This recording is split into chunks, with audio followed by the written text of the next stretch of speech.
নাফরমান ছিল, কিন্তু সারাটা দিন পাহাড়ের মধ্যে যায়া নামাজ পড়ে আর আমি আল্লাহর কাছে কয় কত গুনাহ করছি মাবুদ গোপনে, মাফ কইরা দাও ও গো আল্লাহ তোমার নিজ গুণে। এভাবে যখন আমি আল্লাহর কাছে চাই, আল্লাহ দেখো তাকায় দেখো পৃথিবীর কেউ এখানে নাই, আমি আর তুমি, তুমি আর আমি। আল্লাহ আমি জানি পৃথিবীর সবচেয়ে বড় নাফরমান, কিন্তু তুমি ছাড়া তো আমাদের দ্বিতীয় কোনো রব নাই, তুমি ছাড়া তো আমাদের দ্বিতীয় কোনো মালিক নাই। রব্বুল আলামিন আল্লাহ তুমি আমার গুনাহগুলা মাফ করিয়া দাও। আল্লাহ তাআলা তার ডাক শুনতেছেনি। সুতরাং তাই নয়, একটা উসিলা দিয়া মাপ চাইছিল। কুলে একটা সন্তান ছিল, মনে আসেনি? ওই সন্তানটারে বলে বাবা তুমি একটু বাবার জন্য দোয়া করো, কারণ তুমি তো নিষ্পাপ, তুমি তো গুনাহ করো নাই। ওই সন্তানটা যখন আল্লাহর দরবারে দোয়া করে, রব্বুল আলামিন আল্লাহ আমি তো নিষ্পাপ, আমি গুনাহ করি নাই, ও আল্লাহ আমি তো গুনাহ করতে পারি না, আল্লাহ তুমি আমার উসিলায় আমার আব্বার গুনাহগুলা মাফ করে দাও। আল্লাহ তাআলার রহমতের দরজার মধ্যে ঢেউ খেলতেছে। ছোট্ট বাচ্চাটা যখন বাবার জন্য দোয়া চাইছে, আল্লাহ বলে যা যা তোর বাবারে আমি মাফ করে দিলাম। শুধু তাই নয় রে, তোর বাবারে আমি জামানার সবচেয়ে বড় বুজুর্গ বানায়া দিলাম। কারণ আল্লাহর একটা নাম হলো রহমান, আল্লাহর একটা নাম হলো গফফার, আল্লাহর একটা নাম হলো সাত্তার। বান্দা গুনাহ কইরা মজা পায়, আর আমার আল্লাহ গুনাহগুলা মাফ কইরা মজা পায়। সুতরাং দাঁড়ায় থেকে না বাজান লা ইলাহা ইল্লাল্লাহ, আজর সে লা ইলাহা ইল্লাল্লাহ। হায় হায় যার দিলে আছে আল্লাহর ভয়, আল্লাহ আল্লাহ সব সময়। আরে দুনিয়াদারি ভালো লাগে না, ভালো লাগে তার ইল্লাল্লাহ, লা ইলাহা জুরসে লা ইলাহা লা ইলাহা। এখনো যারা এদিক সেদিক দাঁড়িয়ে আছেন, বন্ধুরে ও বন্ধু তোমার আমি দুইটা কথা কই।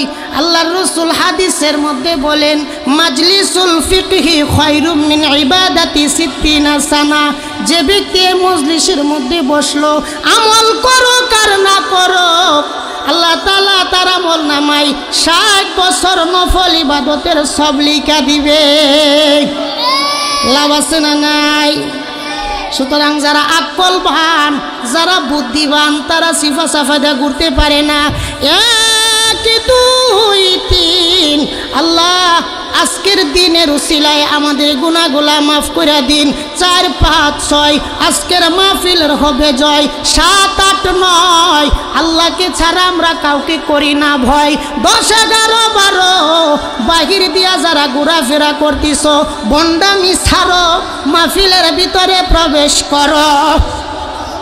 কথা কোনটি কিনা? নিবে কলিজাটা ছিঁড়ে যতই বারণ করো তুমি গো,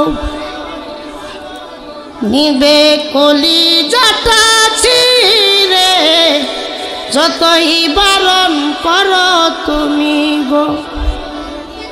ঘর করলাম, বাড়ি করলাম, চলো সংসার করি, হঠাৎ আজরাইল সামনে খাড়া গো, নিবে কলিজাটা ছিঁড়ে যতই বারণ করো তুমি গো। বাজান দাঁড়ায় থাকেন, এখানে এসে বসেন, কারণ প্যান্ডেলের বাইরে ফেরেশতা যায় না, প্যান্ডেলের বাইরে ফেরেশতার ক্যামেরার ছবি উড়ে না। আপনি হাসরের ময়দানে কোনো কিছু আমল আপনার নাই, আল্লাহরে ডাক দিয়া বলবেন রব্বুল আলামিন,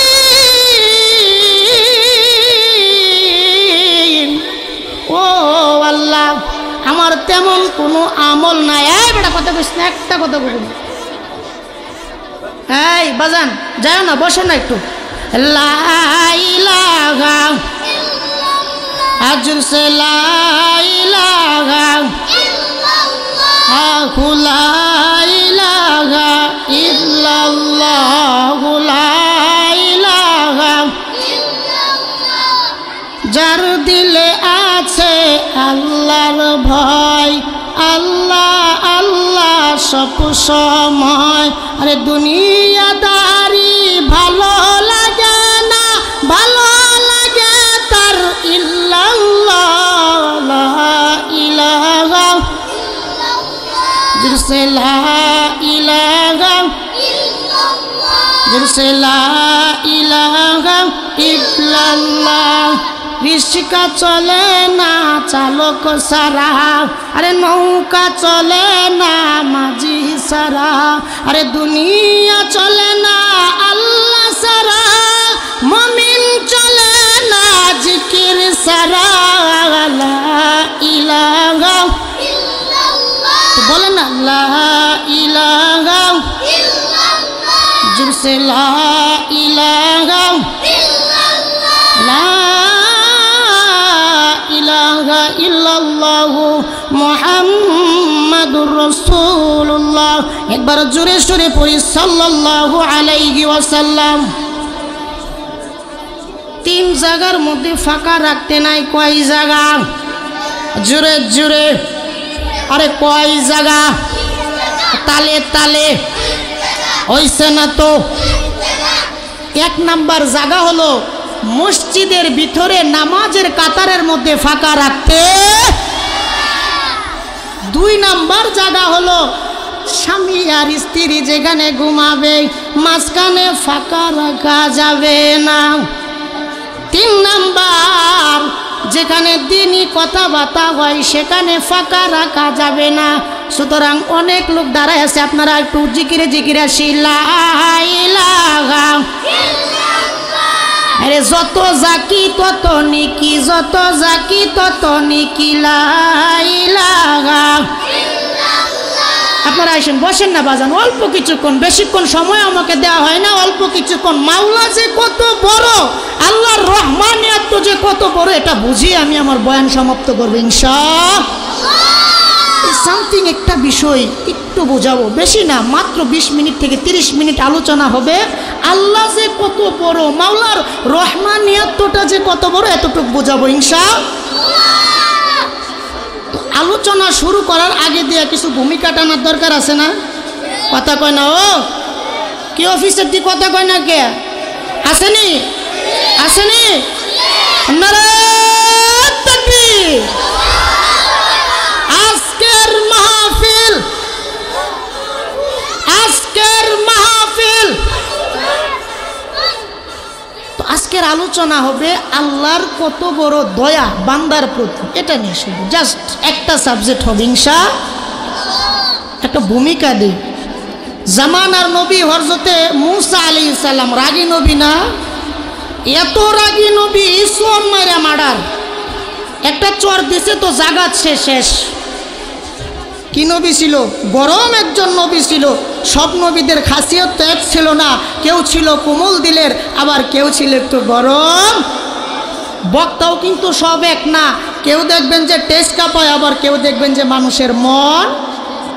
হ্যাঁ, তো মোহতারাম, মূসা আলাইহিস সালাম একদিন আল্লাহর কাছে কয়, আল্লাহ দুনিয়াতে কত রঙে ঢঙ্গের মানুষ তুমি আমারে দেখাইছো, তাহলে এবার তুমি আমারে পৃথিবীর সবচেয়ে নাফরমান ব্যক্তি যে, ওই ব্যক্তির একটু দেখাও। কোন ব্যক্তিরে দেখাইতে বলছে? আল্লাহ তাআলা ডাক দিয়া বলে, মূসা রে, ও মূসা, তুই নাফরমান দেখবি? বলে ও আল্লাহ, নাফরমান দেখবাম। বলে তুই যদি নাফরমান দেখতে চাস, 3 রাস্তার মোড়ে চলে যাবি, এমন একটা লোক দেখবি যার রুমাল দিয়া মুখটা ঢাকা থাকবে, কুলের মধ্যে একটা সন্তান থাকবে, আর চোখ দিয়া জর করিয়া পানি ছাড়বে, ওই লোকটাই হলো জামানার সবচেয়ে বড় নাফরমান। আল্লাহ আলামত বলিয়া দিছে। মুসা আলাইহিস সালাম 3 রাস্তার মোড়ে যায় দেখে আল্লাহ যেরকম আলামত বর্ণনা করছে ঠিক সেরকমই একটা লোক পাওয়া গিয়েছে। মুসা আলাইহিস সালাম কয়, আয় তোর মতো নাফরমান, তোরে যদি আমি ভাইতাম একটা সর মারে তোরে মারালাম। গরম নবী না ও, কথা কয় না রে। না আপনারা নিয়ত করে বইছেন হুজুর ওয়াজ করেন কিন্তু কথা কইতাম না, এরম নিয়ত নেই, এরম নিয়ত। সারাদিন চলা যায়, আবার যখন রাত্রি সন্ধ্যা গনিয়ে আসলো, মুসা আবার আল্লাহর সাথে কথা কয়, ডাক দিয়া কয়, আল্লাহ সকালবেলা তুমি নাফরমান দেখাইছো আল্লাহ, ও আল্লাহ এবার আমি তোমার কাছে দুনিয়ার সবচেয়ে বড় বুজুর্গ ব্যক্তিটারে দেখতে চাই। সকালবেলা কারে দেখাইছে আর সন্ধ্যাবেলায় কথা কয় না। ও রাগ করছেন নিয়মনেরা, এ কমিটি কয় চা খাওয়ায় দো সবাই, নাহলে আমার ইনতে টেয়াল হয়ে যাবে। চা খাও একটু জোরে জোরে, আরেকবার তাকবীর হবে, নারায়ে তাকবীর। আল্লাহ তুমি এটার উসিলায় মাফ করে দাও। তো মুসা আলাইহিস সালাম আল্লাহরে ডাক দিয়ে কয়, আল্লাহ সকালবেলায় তুমি নাফরমান দেখাইছো আল্লাহ, ও আল্লাহ এবার আমি তোমার কাছে জামানার সবচেয়ে বড় বুজুর্গ লোকটা দেখতে চাই। আল্লাহ ডাক দিয়া বলে, মুসা যেখানে তুমি নাফরমান দেখছিলা ঠিক সে জায়গায় চলে যাও, সে জায়গায় তুমি বুজুর্গ লোকটারেও দেখতে পাইবা। যে জায়গায় নাফরমান পাইছিলা এই জায়গায় বুজুর্গ লোক পাইবা। মুসা আলাইহিস সালাম আবার ঠিক এক জায়গায় চলে গেছে, দেখে যে সকালবেলায় আল্লাহ পাক রব্বুল আলামিন যেই লোকটারে নাফরমান অবস্থায় দেখাইছিল, সন্ধ্যাবেলায় আল্লাহ তাআলা এই লোকটারে বুজুর্গ বানায় দেখায় দিয়েছে। সুবহানাল্লাহ। মুসা তো এবার আল্লাহর কাছে কয়, আল্লাহ তোমার কারিশমা কি? ও মাওলা তোমার কারিশমাটা কি?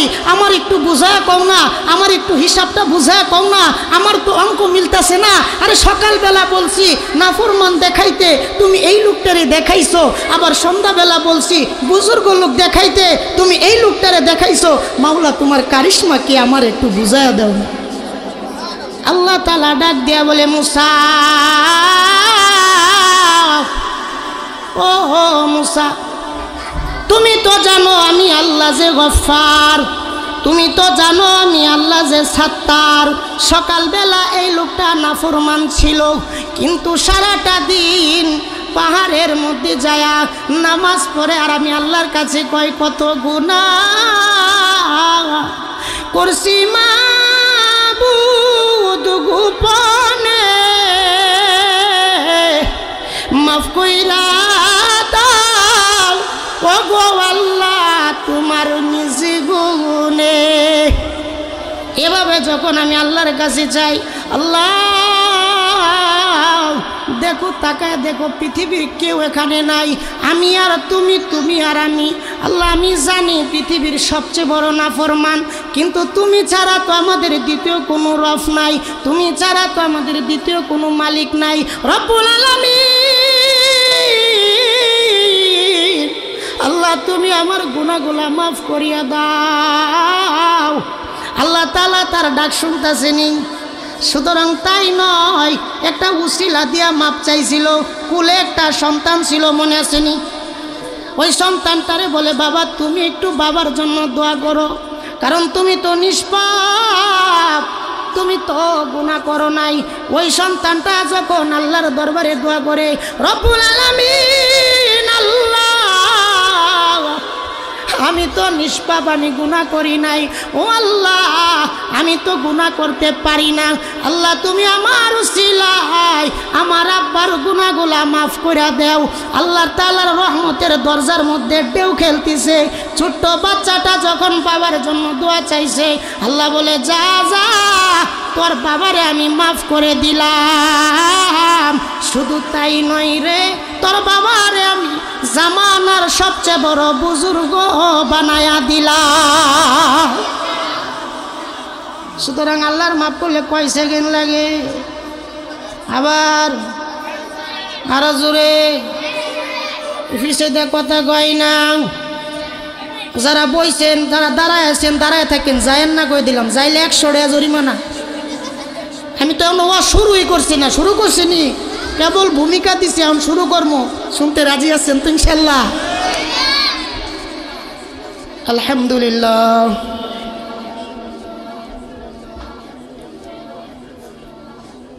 আউযু বিল্লাহি মিনাশ শাইতানির রাজীম।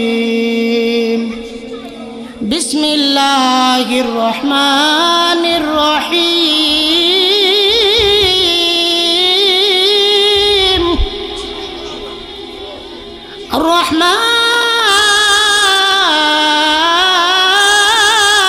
আর-রহমান আল্লামাল কুরআন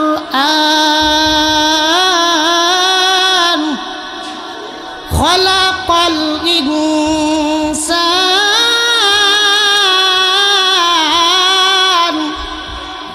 আল্লামাহুল বায়ান।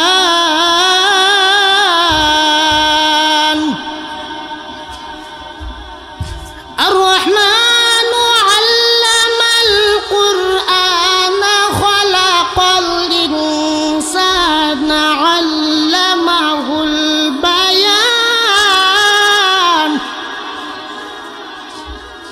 وقال النبي صلى الله عليه وسلم جعل الرحمن 100 جزء فأمسك عنده 99 جزءا وأنزل في الأرض جزءا واحدا أو كما عليه والصلاة والسلام। সকলে বলি আমিন। আলহামদুলিল্লাহ। আমি আল্লাহ পাকের কোরআন শরীফ থেকে সূরা রহমানের 4টা আয়াত তেলাওয়াত করছি। আপনাদের অনেকের এটা মুখস্থ আছে, কথা কোন ঠিক কিনা? আর রসুলের অসংখ্য অগণিত হাদিস থেকে একখানা হাদিসের কিছু অংশ আমি আপনাদের সামনে পাঠ করেছি। আল্লাহ যদি চাই এর উপর কিছু আলোকপাত করে আমার বয়ান আমি সংক্ষিপ্ত করব ইনশাআল্লাহ। তো 4টা আয়াত তেলাওয়াত করছি। 4টা আয়াত তাফসীর করার মতো যোগ্যতা আমার নাই, আর এখানে সময়ও নাই। শুধুমাত্র একটা আয়াত, যে আয়াতটা হচ্ছে প্রথমের আয়াত, আর রহমান। সবাই বলেন কি? আল্লাহ তাআলা যে রহমান, এটা আপনার দৃষ্টি দিলেই বোঝা যাবে। দেখেন, আল্লাহ তাআলা কোরআন শরীফের মধ্যে 114টা সূরা নাজিল করছে। এর মধ্যে একটা সূরার নাম সূরাতুল আযাব দিছে। আল্লাহ দিছে না, দেয় নাই। কারণ আল্লাহ তাআলা সূরাতুল আযাব নামে কোনো সূরা দেয় নাই, কিন্তু আল্লাহ তাআলা একটা সূরা দিয়েছে সূরাতুর রহমান। আমি আল্লাহ যে দয়াময়, আমি আল্লাহ যে মায়াবী, এটা বোঝানোর জন্য আল্লাহ তাআলা সূরা রহমান নাজিল করেছে। সুবহানাল্লাহ। এবার কোরআন শরীফ বুঝতে হলে রসুলের হাদিসে যেতে হবে, কথা বলেন ঠিক কিনা? অনেক পণ্ডিত মশাই আছে, তারা বলে যে আমরা হাদিস মানি না, আমরা কোরআন শরীফ মানি। আমি বলি তুমি ওযু ছাড়া নামাজ পড়েছো, কথা কন? যে বলে আমি কোরআন শরীফ মানি, হাদিস মানি না, কারণ হাদিস বানোয়াট হতে পারে, আল্লাহর রসুলের কথা নাও হতে পারে, আমি বলবো ডাল মে কুছ কালা হে, তখন ঠিক কিনা? তোমার ভিতরে সমস্যা আছে, তোমার ভিতরে সমস্যা আছে। আল্লাহ তাআলা ওদেরকে বোঝার তৌফিক দান করুক, আমিন। আল্লাহ রসুলের হাদিসের মধ্যে বলেন জাআলাল্লাহুর রাহমা, আল্লাহর যে রহমতটা আছে, আল্লাহর যে মায়াটা আছে, এটা আল্লাহ তাআলা 100 ভাগে বিভক্ত করছে। এর মধ্যে 99 ভাগ, মানে 100 ভাগের 99 ভাগ আল্লাহ তার নিজের জন্য রেখে দিয়েছে, আর 1% ভালোবাসা তাম পৃথিবীর সমস্ত মাখলুকাতের মধ্যে বন্টন করে দিয়েছে। সুবহানাল্লাহ। এই যারা গেটটা ব্লক করছেন, আপনাদের জন্য বাহির থেকে লোক আসতেছে না, আপনারা দয়া করে পায়ে হাত দিয়ে বলবো, বড় ভাই হিসাবে বলবো, ছোট ভাই হিসাবে বলবো, অনেক জায়গা এখানে আছে, আপনারা এখানে এসে বসে যান। মাহফিলের একটা পরিবেশ আছে না, কথা কয় না, আছে না? আপনারা একটু এখানে এসে বসে যান। তো মাওলার রহমানিয়ত তো বুঝতে হলে আগে হাদিসের ব্যাখ্যা বুঝতে হবে, কথা বলেন। এই কথা বলেন, আগে তোমরা নামো, নেমে যাও, নাও, নিচে যাও, নিচে যাও, সব নিচে যাও, সব নিচে যাও, যাও সব নিচে। মোহতারাম দোস্ত, আল্লাহ তাআলার রহমানিয়তটা বুঝতে হলে আগে আসুন তিনটা মিসাল আমি আপনাদেরকে দেই। কয়টা মিসাল? কয়টা মিসাল হবে? আবার বলেন, আর তালে তালে, জোরে জোরে, কয়টা? আবার বলেন। আল্লাহ 1% ভালোবাসা দুনিয়ার জমিনে দিয়েছে। কয় পার্সেন্ট দিয়েছে? এই 1% ভালোবাসার কারণেই তো বাবা তার মায়ের জন্য পাগল, মা সন্তানের জন্য পাগল, আবার সন্তানটা মায়ের জন্য পাগল হয়, স্বামী স্ত্রীর জন্য পাগল হয়, স্ত্রী স্বামীর জন্য পাগল হয়, যুবতী মেয়েটা যুবতী ছেলের প্রতিও পাগল। কথা কন না কেন, ঠিক কিনা? তো আসেন আমরা আগে 1% ভালোবাসা কীরকম হয় এটা বুঝবো তিনটা উদাহরণ দিয়ে। কয়টা উদাহরণ? 1 নম্বরে আসেন, বাবার ভালোবাসা সন্তানের প্রতি কেমন হয়। বন্ধু আমার, বাবা তো ওই লোকটারই বলে যেই লোকটা প্রতিদিন তোমার জন্য ভালো ভালো খাবারের ব্যবস্থা করিয়া দেয়। বন্ধুরে, যেই লোকটা নিজে কোনোদিন ব্র্যান্ডের জামা পরে নাই, নিজে সিরা জামা পইরা তোমারে নতুন জামা পরায়। শীতের দিন বাবা মার্কেট করতে যায় ঠিকই, টাকা অনেক কোলা লয়া যায়, কিন্তু সন্তানের জন্য কাপড় কিনে, মেয়ের জন্য কাপড় কিনে, মেয়ের জামাইয়ের জন্য কাপড় কিনে, কিনতে কিনতে কিনতে কিনতে এক পর্যায়ে নিজের কাপড় কেনার টাকা থাকে না। বাবারা যদি বলি, বাবা গো কেন তুমি কাপড় কিনলা না? বাবা বলবে, আমার পুরানো একটা কম্বল আছে, ওই কম্বলটা দিয়া আমি শীত পার করে দিতে পারবো। বন্ধুরা রে, বাবা তো ওই লোকটারই বলে যেই লোকটার জুতা একবার ছিঁড়া গেলে 15 বার রিপু করে, কিন্তু সন্তান তোমার জুতা যদি ছিঁড়া যায় ওইটার আর রিপু করার প্রয়োজন হয় না, নতুন জুতা তোমার বাবা তোমারে কিনা দেয়। বাবা তো ওই লোকটারই বলে, তুমি সন্তান যেদিন দুনিয়াতে আসছো সেদিন থেকে বাবা আয়না দিয়া মুখ দেখে না। বলে কেন বাবা? বলে আমার চেহারা এখন আমি সন্তানের মধ্যেই দেখতে পাই। বন্ধু আমার, ও বন্ধুরা শুনো গো, বাবা তো ওই লোকটারই বলে যেই লোকটা নিজে কোনো কিছুর কথা চিন্তা করে না, মরার আগ মুহূর্ত পর্যন্ত সন্তানের জন্য বহু কিছু রাইখা যায়। অসুখ হইলে পরে বাবা নাপা ট্যাবলেট খাই, অন্য কিছু খাই না। সন্তানের যখন অসুখ হয় বাবা কলিজাটা বিক্রি করতেও দ্বিধা বোধ করে না। ওই লোকটার নাম কি? বাবা। কেন বাবার এত ভালোবাসা? ওয়াংজালা ফিল আরদি জুজআন ওয়াহিদান, কারণ আল্লাহ তাআলার ভালোবাসা থেকে 1% ভালোবাসার কিছু অংশ বাবাকে দিয়েছে, এজন্য বাবা সন্তানের প্রতি এত মহব্বত। বন্ধু রে আমার, 2 নাম্বার ভালোবাসার মানুষ হলো তোমার মা। কে? আবার বলেন কে? কেমন ভালোবাসার মানুষ রে, কেমন ভালোবাসার মানুষ। মা জিন্দেগিতে কোনোদিন ভালো খাবার খাই নাই বলে সন্তানের জন্য আগলায়া রাখছি। বন্ধুরে, কঠিন মনোযোগ দিয়ে শোনো, যে ব্যক্তির মা নাই সে বুঝে মায়ের কি বেদনা, যার মা নাই সে বুঝে মায়ের কি বেদনা। বন্ধু আমার, একটা ফ্যামিলি ছিল দিনদার, স্বামীও ছিল দিনদার, ফ্যামিলিটাও ছিল দিনদার। স্বামীও নামাজ পড়ে, স্ত্রীও নামাজ পড়ে, কিন্তু একদিন স্বামী ফজরের নামাজে চইলা গিয়েছে, আর স্ত্রীরে বলে তুমি ফজরের নামাজটা পড়া নিও, কিন্তু স্ত্রী আর ওই দিন ঘুম তাইকা উঠে না। ফ্যামিলির মধ্যে 5 বছরের একটা বাচ্চা ছিল। ওই বাচ্চাটা প্রতিদিন সকালেই তার খিদা লাগতো, প্রতিদিনের ন্যায় এই দিনও তার মারে বলে, আম্মা খিদা লাগছে, তুমি আমারে বাদ দাও। কিন্তু সন্তানের মুখ দিয়া, মায়ের মুখ দিয়া কোনো আওয়াজ বের হয় না। যখন সন্তানের বাবা মসজিদ থেকে আসছে, ডাক দিয়া বলে, আব্বা আমি আমার মাইরে ডাকতেছি, কিন্তু আমার মা আমার কথা শুনে না। আব্বা গো, তুমি আমার মাইরে বলো আমার পেটে প্রচুর ক্ষুধা, আমাকে বাদ দেওয়ার জন্য। কিন্তু সন্তানের মায়ের মুখ দিয়ে কোনো আওয়াজ বের হয় না। যখন তার স্বামী ঘরের ভিতরে গিয়েছে, যাওয়ার পরে দিয়া দেখে তার স্বামী, তার স্ত্রী আর এ দুনিয়ায় নাই, তারে ফাঁকি দিয়া জনমের জন্য চলে গিয়েছে। আমার বন্ধুরে,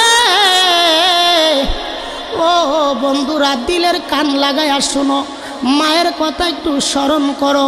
আল্লাহ যদি চায় এ মাহফিলের উসিলায় তোমার মায়ের কবরের আযাব মাফ করতে পারে না পারে? বন্ধু আমার, এবার ওই লোকটা ডাক দিয়া বলে, কে কোথায় আছো গো? আমার সহধর্মণি আমারে ছাড়িয়া জীবনের জন্য চলে গিয়েছে, তোমরা তার এ ঘর থেকে বাহির করো। যখন সন্তানটা দেখে তার মাইরে, পাড়া প্রতিবেশী মহিলাগুলা তার মাইরে ধৈরা ধৈরা বাহির করে। সন্তানটা দূর থেকে ডাক দিয়া বলে, আম্মা ও আম্মা, কালকেও না দেখলাম তুমি পায়ে হাইটা হাইটা বাহির হয়েছো, মাগো আজকে কেন তুমি বাহির হও না? তোমারে কেন মানুষে ধৈরা ধৈরা বাহির করে? সন্তান তো আর বুঝে না, ছোট্ট মানুষ, তার মাঝে আর দুনিয়ায় নাই। আমার বন্ধু শুনো, এবার পাড়া প্রতিবেশীরা আইসা মশারির তলে শুয়ায়া, গরম পানি দিয়া বড়ই পাতা দিয়া ফুটায়া, সাবান একটা নতুন কিনিয়া, রুমাল একটা নতুন কিনিয়া, মারে মরায়া মরায়া গোসল দেয়। সন্তানটা দূর থেকে ডাক দিয়া বলে, আম্মা কালকেও না দেখলাম তুমি আমারে গোসল করিয়ে দিয়েছো গো। ও আম্মা, আজকে কেন গো তোমারে তারা গোসল করায়া দেয়? মা গো, তুমি কি গোসল করতে পারো না? মায়ের জবান দিয়ে আর কোনো আওয়াজ বের হয় না। সন্তান দূর থেকে ডাক দিয়া বলে, মা গো তুমি কি আমার সাথে রাগ করছো নাকি গো মা? মা গো তুমি কি আমার সাথে গুসা করছো নাকি গো মা? মা তোমার পায়ে ধরি, আমার সাথে গুসা করিও না। মায়ের জবান দিয়ে আর কোনো আওয়াজ বের হয় না। বন্ধু আমার, ও বন্ধুরা আমার শুনো গো, ও গাজীপুরের বাব্বায়েরা শুনো গো, ও কলম্বিয়ার বাবাজিরা শুনো গো। এবার সন্তানটা দেখে তার মাইরে রঙিন পোশাকগুলা খুইলা খুইলা সাদা কাপড়ের প্যাকেট বানায়া দিয়েছে, নাকের মধ্যে দুইটা তুলা দিছে রে, যেন ভিতরে পানি প্রবেশ না করতে পারে। ও বন্ধু আমার, সন্তানটারে সাদা কাপড়, মাইরে সাদা কাপড়ে মোড়াইয়া দিয়েছে। সন্তান দূর থেকে ডাক দিয়া বলে, মাগো কালকেও না দেখলাম তুমি রঙিন শাড়ি পরলা, ও মা আজকে তোমারে কেন তারা সাদা কাপড় পরাইয়া দেয়? মাগো তোমারে দুধ দেখলে আমার ভয় লাগে, মাগো তোমারে দুধ দেখলে আমার ডর লাগে। ও আম্মা তুমি কেন গো আমার সাথে কথা বলো না? বন্ধুরে, যখন দেখে তার মাইরে পালকিটার মধ্যে শুয়ায়া, ও বন্ধু পালকির মধ্যে শুয়ায়া কবরের দিকে নিয়ে যায়, চারজন মানুষ কান্দে করিয়া করিয়া লয়ে যায়। সন্তানটা দূর থেকে ডাক দিয়া বলে, আম্মা ও আম্মা, কালকেও না দেখলাম তুমি পায়ে হাঁটাহাঁটি করলা, আমারে কুলে নিয়ে কত চুমা খাইলা, মাগো আজকে কেন গো তোমারে সাদা কাপড়ের প্যাকেট বানাইয়া দিয়েছে? ও মা আজকে কেন গো তোমারে সাদা কাপড়ের প্যাকেট বানিয়ে দিয়েছে? বন্ধুরে, এবার সন্তানটা জোরে জোরে ডাকতেছে, মায়ের জবান দিয়া কোনো আওয়াজ বের হয় না। ও বন্ধু আমার, ও কলম্বিয়ার বাবাজিরা শুনো, এবার যখন সন্তানদের মায়েরে লইয়া যায়, সন্তান দূর থেকে ডাক দিয়া বলে, একটু দাঁড়াও মায়েরে দেখি,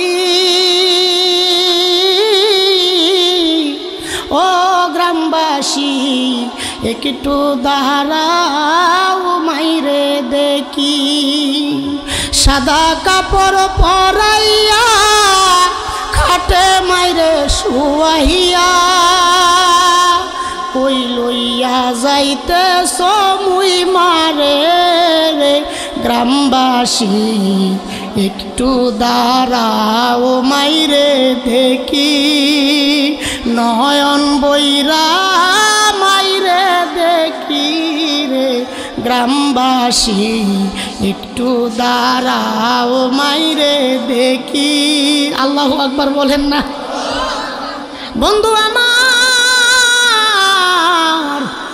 যখন দেখে তার মায়ের জানাজার নামাজটা পড়ায়া কবরের স্থানের মধ্যে লয়া যায়, বাঁশ বাগান জঙ্গলার ভিতরে লয়া যায়, সন্তানটা দূর থেকে দাঁড়ায় বলে, আব্বা জিন্দিগিতে কোনোদিন আমি আমার মায়েরে দেখছি না এই জঙ্গলার স্থানে আসতে, আব্বা তুমি আমার মায়েরে কোথায় লয়া যাও?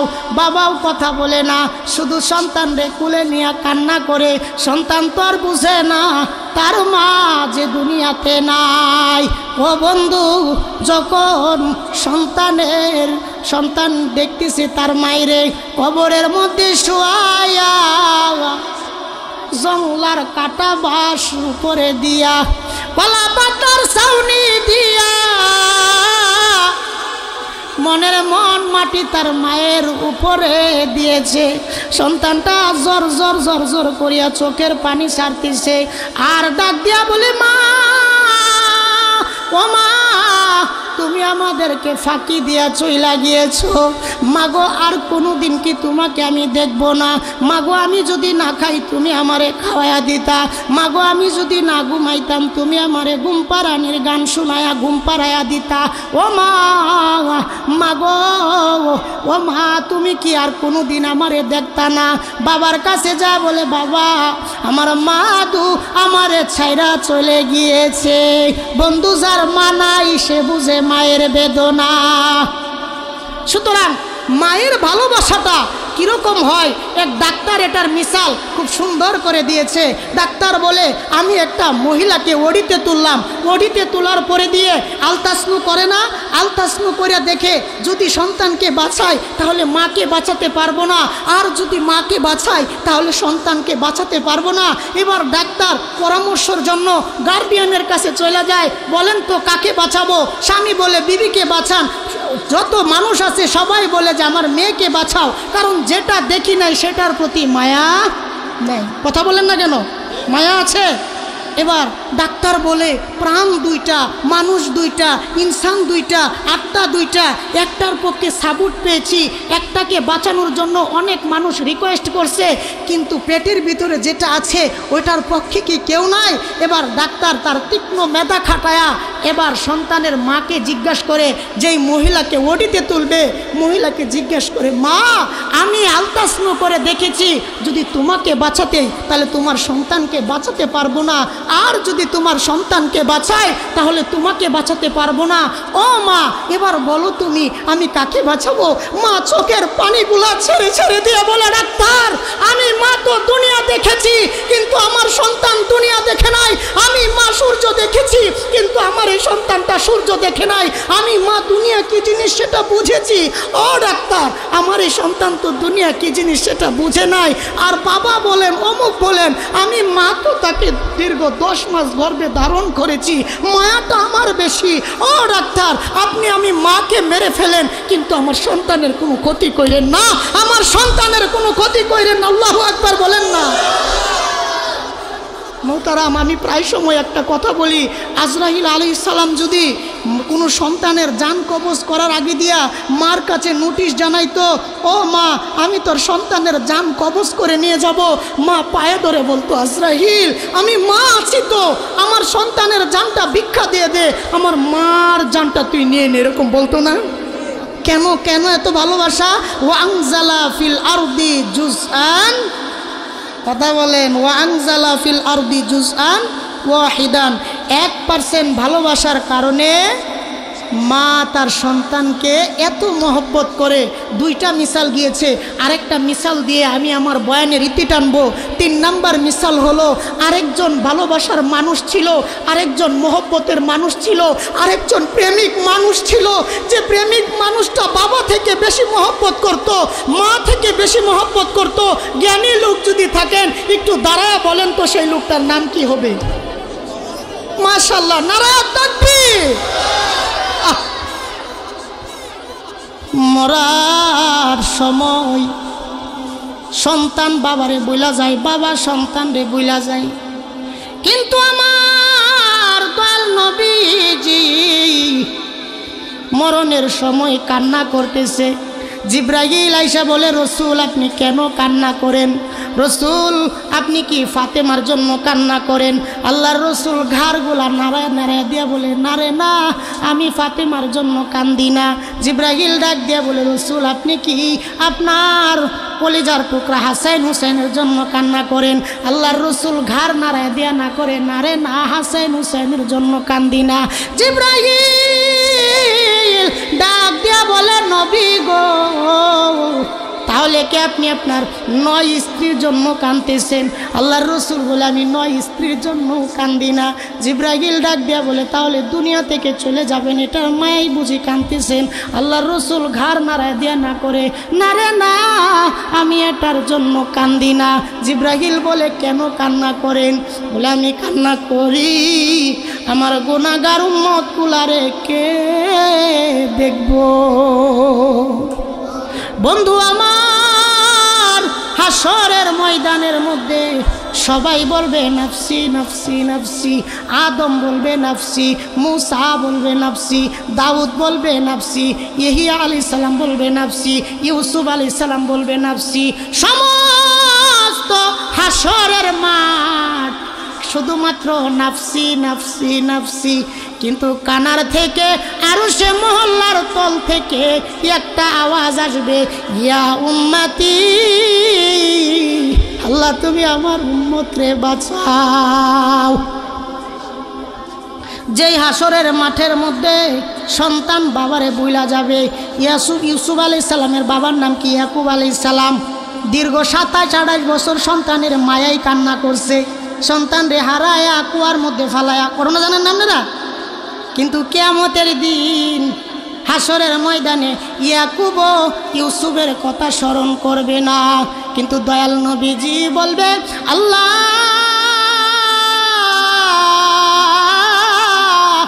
ও আল্লাহ, আমার উম্মত কই, আমার উম্মত কই গো আল্লাহ?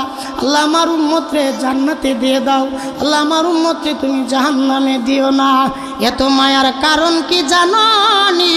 ওয়াংজালা ফিল আরদি জুজআন ওয়াহিদান, 1%-এর কিছু অংশ দয়াল নবীজিকে দিয়েছে।